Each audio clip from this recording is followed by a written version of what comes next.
এই যে ঐক্যমতের যে জায়গাটা, হ্যাঁ, এই ঐক্যমতের জায়গাটাতে যখন প্রশ্ন ওঠে তখন তো আসলে সরকারকেও ভাবতে হয় যে আসলে আমরা কি করব। শুধুমাত্র ইলেকশন করলেই যে রাতারাতি অনেক কিছু চেঞ্জ হয়ে যাবে বিষয়টা তো এরকম না। আসলে এটা একটা কাঠামোগত পরিবর্তন দরকার। আমরাও তো এখন ইন্টারিম গভর্নমেন্টকে তাহলে প্রশ্ন করতে পারি যে আপনারা যে নির্বাচন একটা দল যে পেশি শক্তির করছে এবং আপনারা বারবার শুধু বলে যাচ্ছেন জুনের মধ্যে নির্বাচন, তাহলে আমরা যে রাস্তায় দাঁড়িয়ে জীবন দিলাম, আমরা যে রক্ত হাত খোয়ালাম, পা খোয়ালাম, চোখ খোয়ালাম, তাহলে আমাদের সংস্কারের রোডম্যাপটা কোথায়? এই সরকারটা তো একটি ঐক্যমতের ভিত্তিতে গঠিত হয়েছিল, তাই না? একটি অভূতপূর্ব গণঅভ্যুত্থানের পরবর্তী সময়ে দেখা গেছে যে সকল পলিটিক্যাল পার্টি এবং সবাই মিলে বসে আলোচনা সাপেক্ষেই কিন্তু ডক্টর মোহাম্মদ ইউনূসকে প্রধান উপদেষ্টা মেনে তারপর কিন্তু একটা সরকার গঠিত হয়েছে। ফলে এখন যখন নানান এবং এইটা তিনটা ম্যান্ডেটের উপরে, তিনটা বিষয়ের উপরে, একটা হচ্ছে বিচার, যে গণহত্যাটা ঘটেছে সেটার বিচার,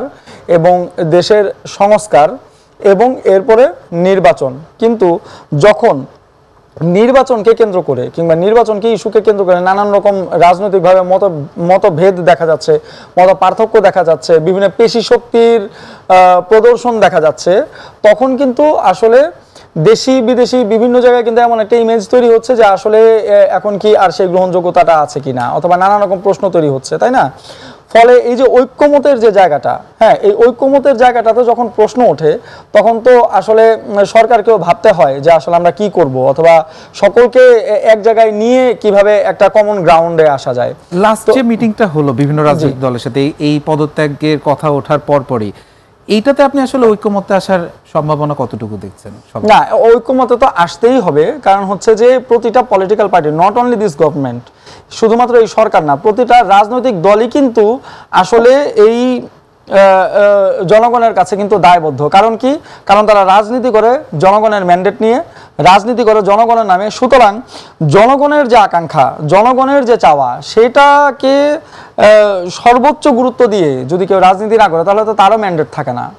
ফলে জনগণের স্বার্থে, জনগণের ইচ্ছার প্রতিফলনের স্বার্থে সবাইকেই আসলে ঐক্যমতে, দিন শেষে ঐক্যমতে আসতেই হবে। কারণ হচ্ছে যে দেখেন, 1947 সাল থেকে 2023 সাল পর্যন্ত আমরা তো অনেকগুলো ইলেকশন দেখেছি, কিন্তু আমরা কি সেই কলোনিয়াল সিস্টেম থেকে বের হতে পেরেছি? আমরা কি সেই ঔপনিবেশিক শাসন ব্যবস্থা থেকে বের হতে পেরেছি?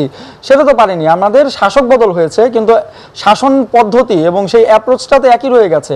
ফলে শুধুমাত্র ইলেকশন করলেই যে রাতারাতি অনেক কিছু চেঞ্জ হয়ে যাবে বিষয়টা তো এরকম না। আসলে এটা একটা কাঠামোগত পরিবর্তন দরকার। বরং আমরা জোর গলায় সন্দেহ পোষণ করি যে আসলে এই যে 5 বছর পর পর, 10 বছর পর পর একটা বিশাল একটা আপরাইজিং হয়, সাধারণ জনগণ পরিবর্তনের আশায় রাস্তায় রক্ত দেয়, তারপর একদল লোক এসে বলে যে গণতন্ত্র প্রতিষ্ঠার জন্য আসলে নির্বাচন।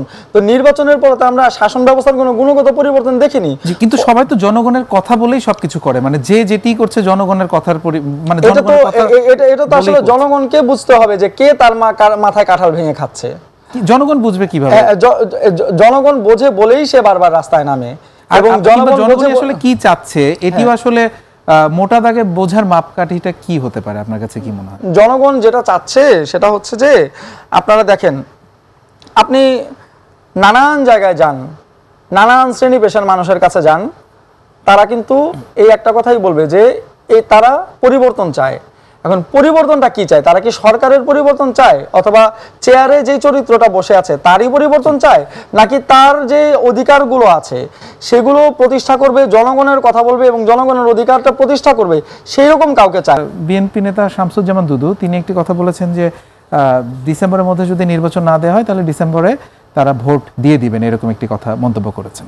আচ্ছা, তো তারা কিভাবে ভোট দিবেন, অথবা তারা ভোট দেওয়ার আসলে সেই অথরিটি কি না, সেটা তো আসলে একটি সাংবিধানিক প্রশ্ন, তাই না? আচ্ছা, আর এই নির্বাচনের যে বিষয়টা, আমাদের কথা একদম সুস্পষ্ট যে অবস্থানটা, সেটা হচ্ছে যে আমরা চাই যে বাংলাদেশে একটি নির্বাচন হোক, এবং সেটা জুনের মধ্যে হোক কিংবা ডিসেম্বরের মধ্যে হোক, এটা আমাদের বিষয় না।